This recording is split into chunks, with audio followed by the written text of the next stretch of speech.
Breaking news coming in. Sources are telling headlines today that underworld connections of the Pak boat have now come to light. The drug-laden Pak boat started from Karachi and was destined to reach Mumbai, but the Indian Navy and the Coast Guard foiled that attempt. The boat was in touch with Pak Navy commanders all the time.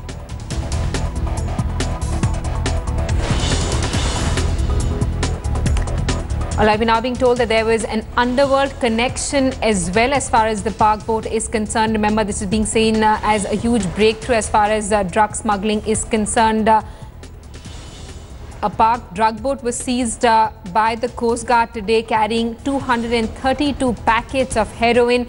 8 smugglers were also apprehended. They have in fact been brought back to Porbandar and are probably undergoing questioning as we speak. Let's get a word from our deputy editor Shiv Arur, who's with us live from our newsroom. Shiv, interesting details coming to light that the smugglers were reportedly in touch with some people in Karachi. But what would be more interesting to know is who were their contact people in Mumbai, because that's apparently where the boat was headed. Explosive new angle emerging in this story that headlines today broke first yesterday. Simi, 3 points that you've encapsulated here. One, that this boat had emerged from Karachi, although the area surrounding Karachi, which is a commercial hub of Pakistan.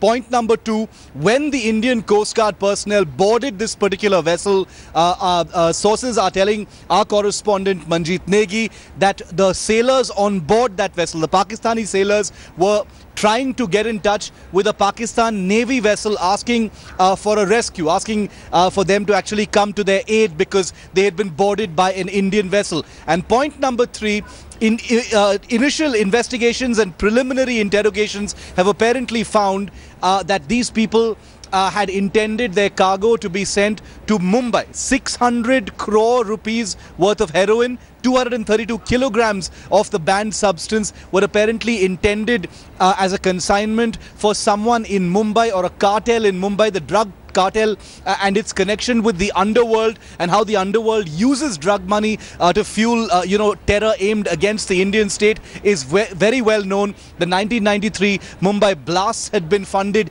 in part by drug money as well. Several attacks since have also been linked to money that's been raised through the drug trade that is of course kept alive with the active help of the Pakistani state, the ISI, the D Company and other networks. So at this point of time, even though investigations are at a very preliminary stage, our correspondent Manjeet Negi reports that investigators are looking very strongly at the link that this might have to terror. Remember that the Ministry of Defence, when it made its statement today, 24 hours after headlines today first broke the story, had said that this was a Pakistan drug boat and the persons apprehended were smugglers. This is something that the Coast Guard had confirmed to us as well, Simi, but now it becomes clear that even though the people in that boat may not have been terrorists, the ultimate mission may have been intended to be terror against India. And that's the real clincher, that's the really important point, because the money raised from those drugs that were intended to be fueled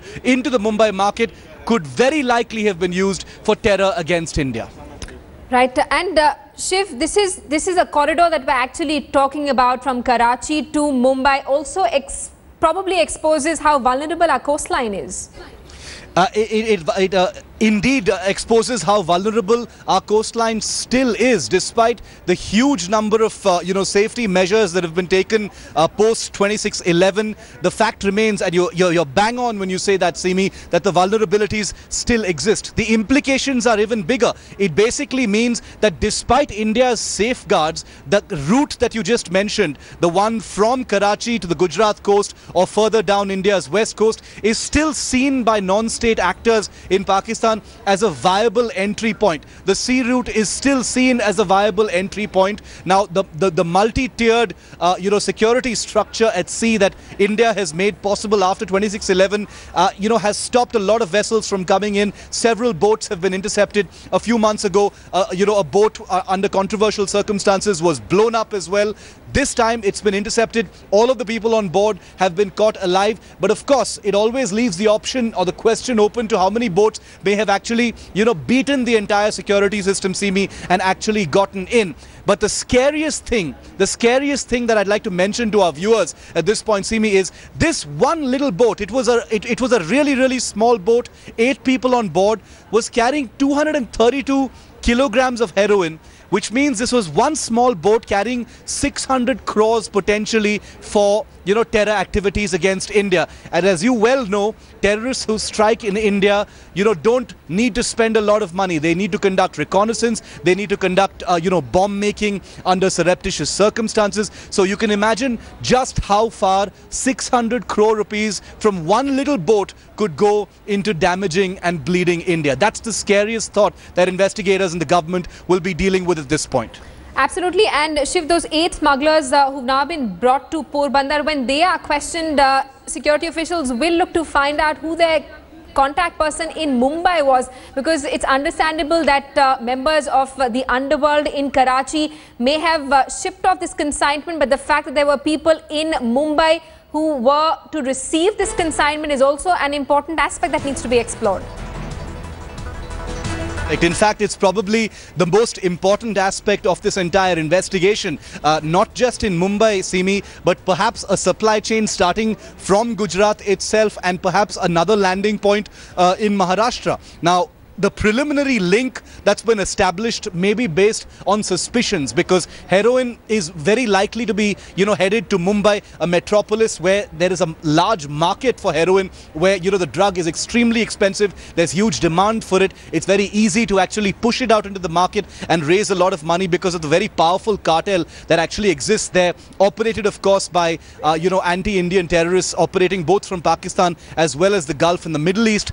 So therefore, the job of the investigators becomes much more complicated now. It will have to start with not just who their contacts were in Karachi and within the Pakistan Navy, and we don't know yet whether they will actually have that information, but also about who their contacts were in India, who was aiding and abetting them, who was facilitating them, who was going to transfer these drugs to Mumbai, how was it actually going to be pushed, which cartel was it part of, who were the people involved in actually receiving the consignment and actually getting it out into the market, and where that money was finally going to go. Was it going to go to Pakistan? Was it going to go to the Middle East? Was it going to go into accounts in India from which it would be used, to actually fuel terror? All of these extremely complicated questions that will be dovetailed into India's larger anti-terror effort. It's going to be extremely complicated. Remember, there are many parallel investigations already currently on, pertaining to the D Company, other cartels, other, anti-India groups operating, with the endorsement and funding and protection of Pakistan and Middle Eastern countries. So this becomes just the latest of them, but I can tell you, we've been speaking here at Headlines Today to our sources within the military. 600 crore rupees worth of heroin on one boat is an absolutely enormous, very, very valuable haul. It's a great stop. Morale is high in the Coast Guard and the Navy that they've been able to intercept this boat, but the implications, like we're saying in those graphics on our screen right now, Simi, are hugely, disturbing at this point. Shiv, thanks so much for putting all these developments in perspective for us. This is the big story that we are tracking. An underworld connection has now come to light as far as that Pak drug port is concerned. It's also now emerged the drug runners were in touch with the Pakistani Navy.